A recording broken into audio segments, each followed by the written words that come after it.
What's up, you guys? Welcome to part 2 of the Silent No More series. So I'm back here with Lydia and Miro, and we're just going to continue with the conversation that we've already.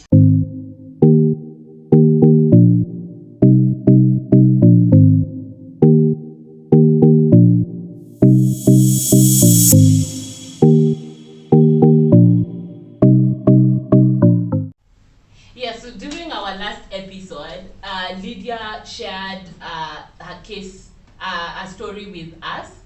And thank you so much, Lydia, for sharing that. It takes a lot of boldness to even confront some of these issues. So we thank you so much for trusting us with your story. But we are in this space where this is something that is happening. We know a lot of teen moms. We know so many people that have engaged in sexual intercourse without even knowing what sexual intercourse is.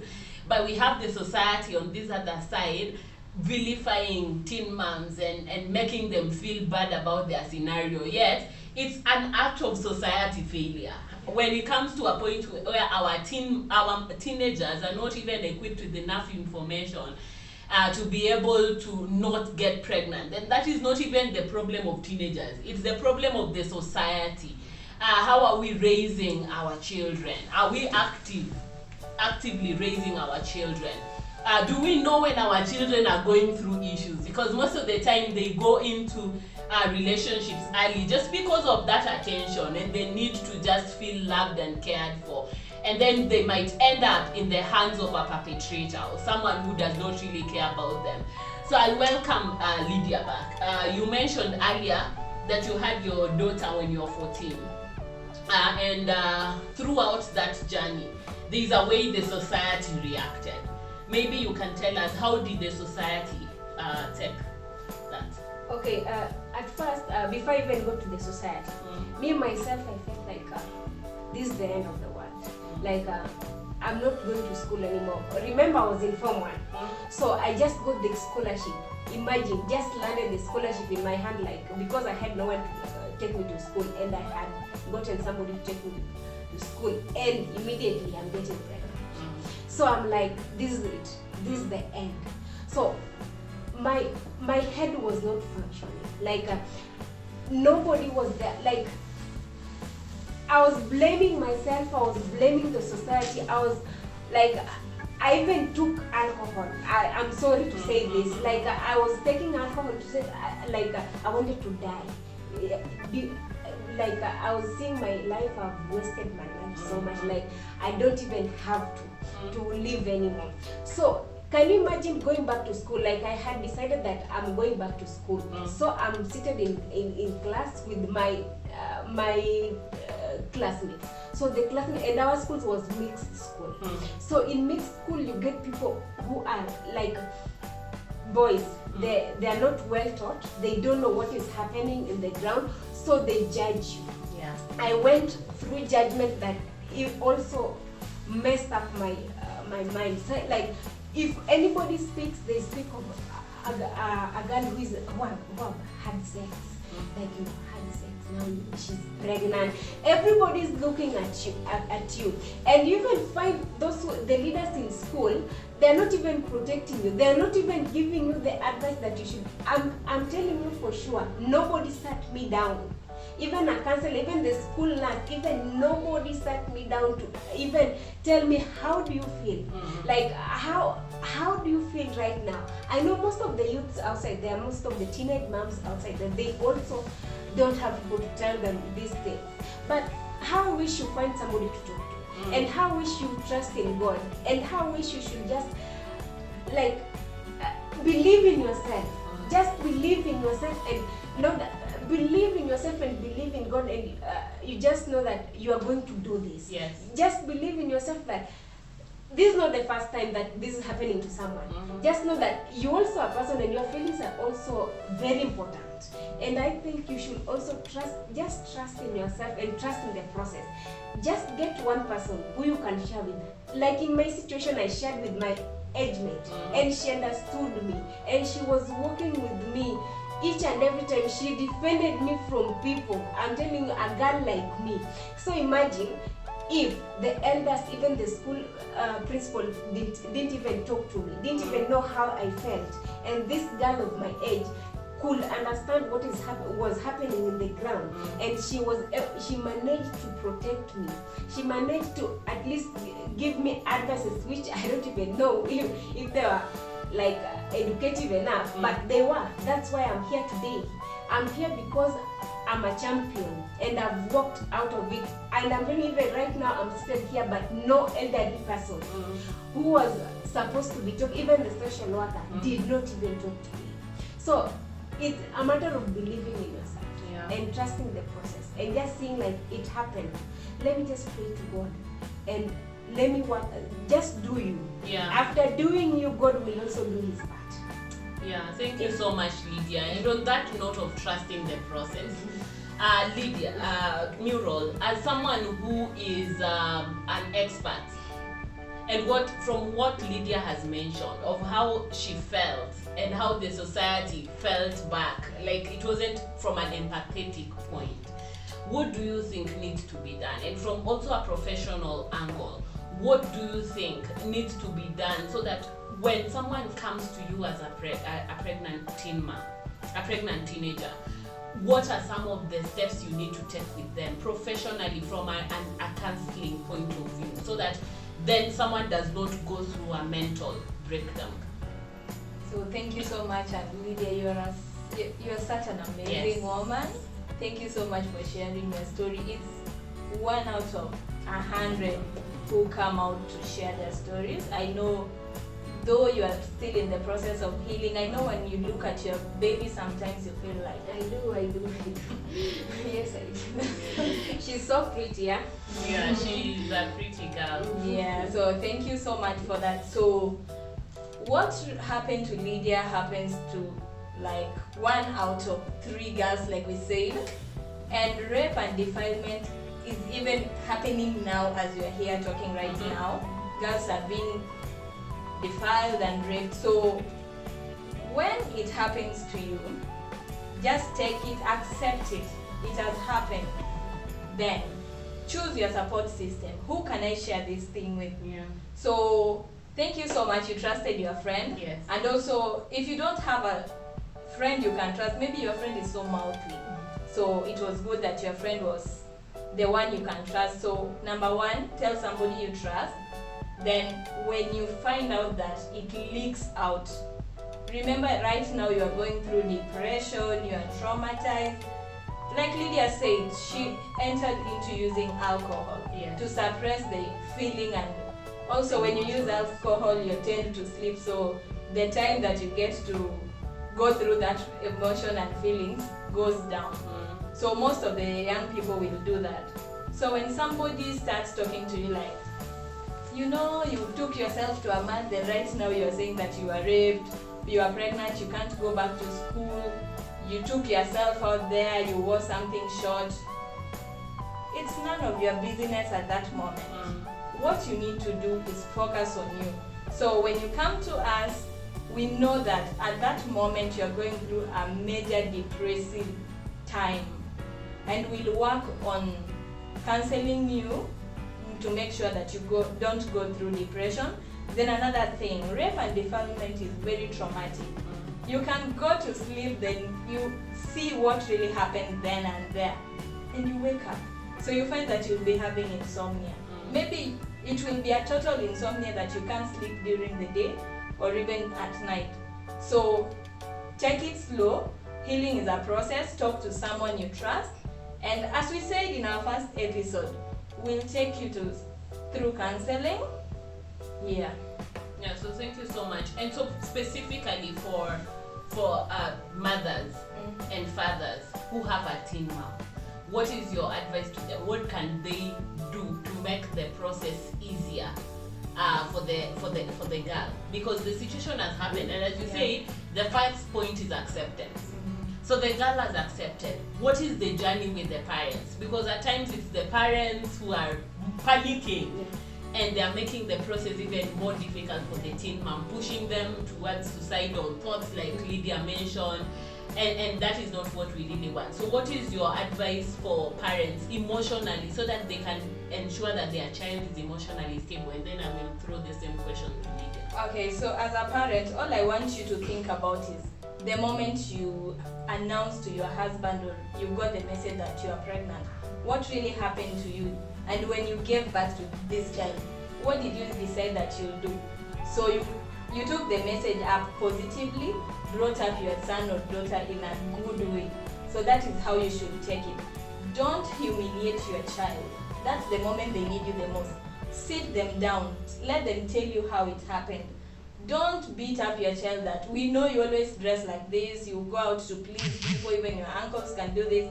No, that's the time to make your daughter feel like she's the only queen in this world. She's the princess, even the mother comes second, because that's now a pressing issue. It's like a breaking news when Trump and Biden were having their things in the US. So act on it there and then. So just make sure that your daughter goes to a safe house.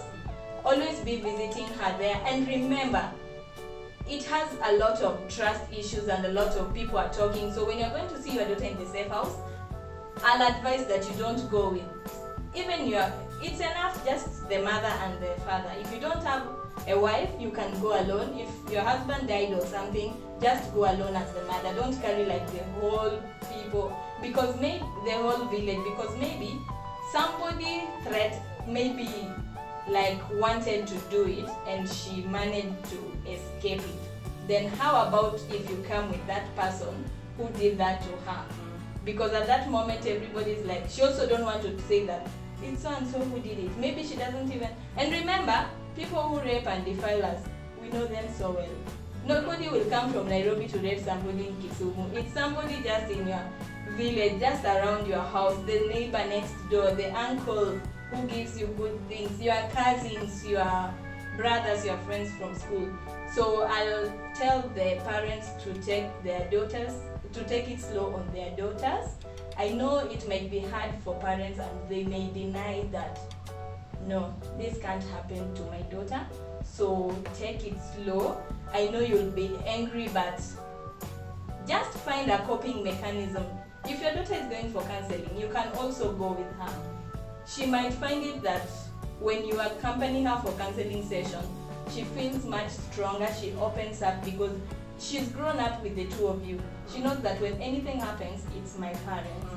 Then another thing, remember that you can heal and this thing might come back. So even after years, even after the therapy session and after years, maybe something might just poke the feeling again and you feel like, I'm breaking down for my daughter. So it's okay, it will come back again, you'll be traumatized as a parent, but remember, your daughter is going through intense trauma, and if you don't deal with it, she'll go through a major mental breakdown, and that won't be good. So accept your child as they are. That's the time to talk to them. Don't bring so many people. Even if you always go to church, that's not the time to go tell the pastor that this happened, because that will be a whole community issue. Make it in-house so that your daughter knows that, yes, it has happened, I know people are talking, but let it not be that my parents went out and spread the news, because she might feel shame. She might feel like I no longer need to talk to men, and maybe most pastors are men, so she'll feel like, I don't even want to go to church. Her confidence might go down, her self-esteem, her confidence, she might even feel like there is nothing worthy of myself. So thank you so much, Muriel, and you mentioned some key points on defilement being something that is within the homes, being people that you know. It's never from somewhere. Research actually shows that most people who are perpetrators are people well known to the survivors of sexual violence. So we have to put that in mind. And also in cases where you don't have to take your child to the safe house, just create a good environment for them in the house so that they don't feel the stigma. So I'll go to you, Lydia. What are your advice from someone who's gone through it? What is your advice for parents or guardians? Like, I know you didn't have the privilege to have your parent around then because your parent was no longer in the picture. So you are raised in a home, and so the guardians there, what advice do you have for guardians or parents when your daughter comes to you that I'm pregnant and she's a teenager? What would you advise parents or guardians to do? Okay, first of all, I think love conquers all. Yes. I know things happen, but what are you doing in return as a parent? So me, what I expect parents to do is give them love, shower them with love, and even before the girl gets pregnant, even in the house, each and every time, girls are very sensitive. They have so many matters that are going on in their lives. And you find parents, they are so, like, they have stone face until kids cannot even face them to tell them what is going on. Me as a mom right now, I get time to speak to my daughter. She's just 8 years old. And I get time to speak to her. I tell her, like, what is going on? How are you? I even check her. Sometimes I check her, are you okay? Like, you build that rapport. Like, you get, when anything happens to her, she gets to tell you, you are friends. You get to be friends with these people. Get to know your daughter. I'm telling you for sure, if anything happens to her, even when she's 14 years old, you'll be the first person to know. And it will be so easy for a parent to act when you already know your kid, than maybe your daughter is reporting this matter to another person. So helping is also going to be hard if the daughter does not approach you directly. So parents, please, let's have a conversation with our kids. Let's bring them closer. Let them know that we are the only people like they can run to. When we are there, they need to tell us what is going on. Let them not have another shoulder to lean on. Let us be the first shoulder for them to lean on. And also, as a teenage mom outside there, I'm telling you, it is not the end of the world.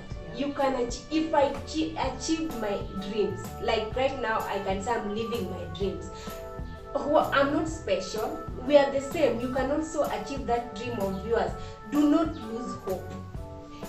Put God first. Work hard.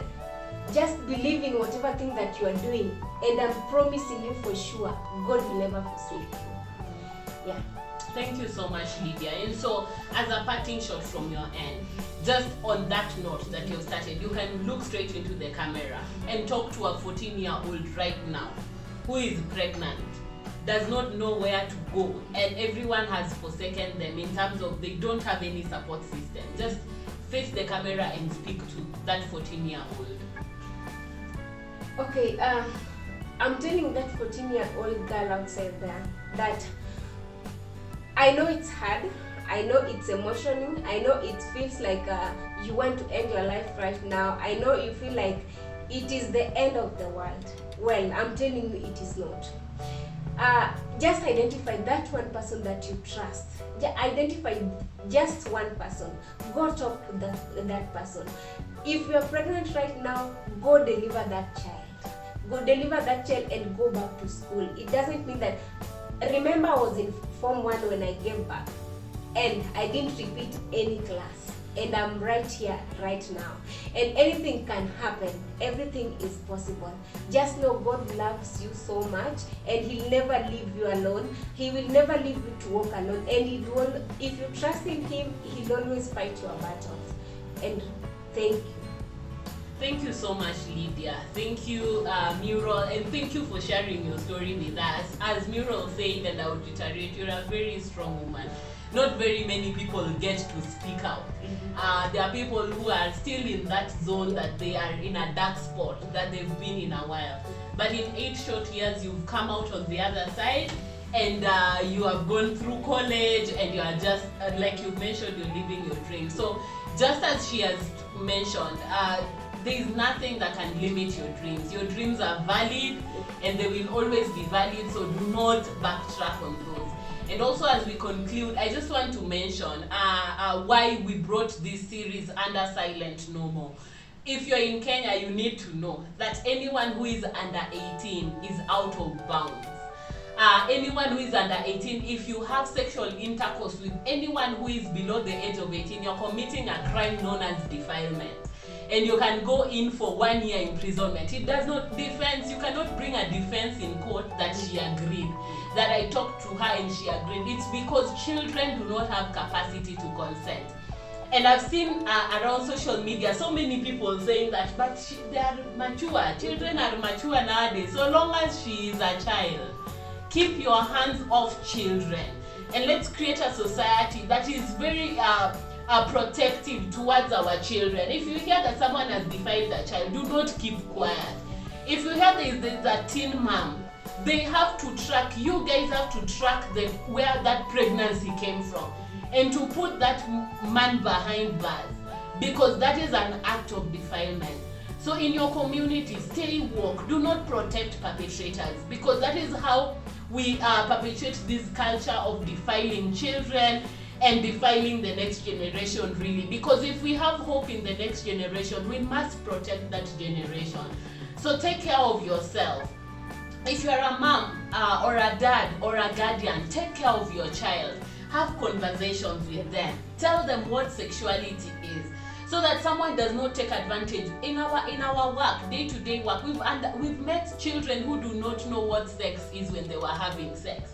They just thought they were playing. And that's unacceptable. So let us give our children the right information. Let us build a society that protects our children, and let us protect the next generation. Because if we squander this, then we will not have a generation to leave the mantle to. So that is my call to action for everyone. And so for my fellow panelists, I just want to thank you for coming on. And this will not be the last time.